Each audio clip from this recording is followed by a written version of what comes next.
Hey everyone, welcome back to the channel. If you're working in finance, law, compliance, or just want to understand how the EU is cracking down on money laundering, you're in the right place.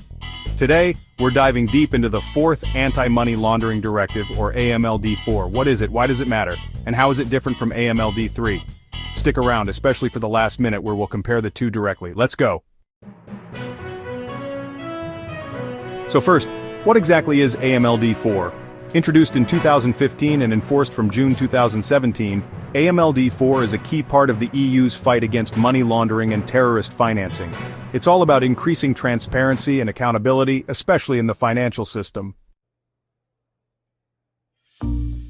What do you think triggered stricter AML laws around that time? A. GDPR, B. Panama Papers, C. Brexit, D. Global recession.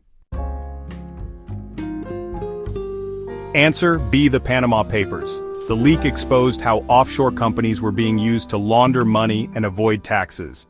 That scandal pushed AMLD4 to the top of the EU's agenda.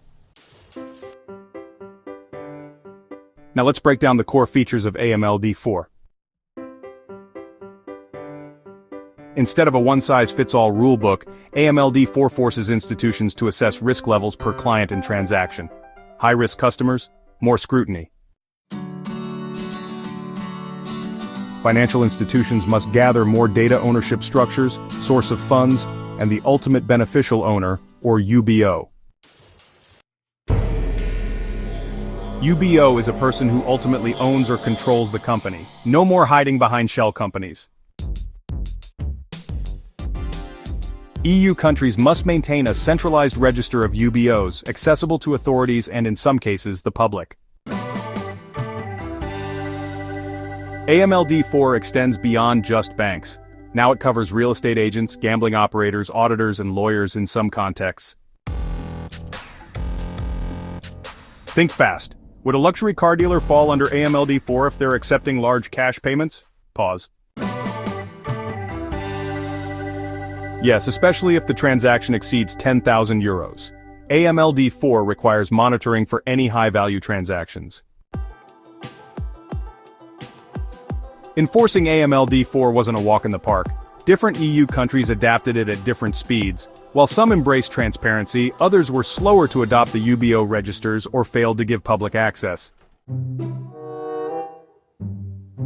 Data privacy conflicts with transparency, technical integration issues, cross-border coordination problems. Despite these hiccups, AMLD4 laid the groundwork for future directives and made it harder for criminals to move money anonymously across the EU. Let's bring it all together by looking at how AMLD4 improved on AMLD3.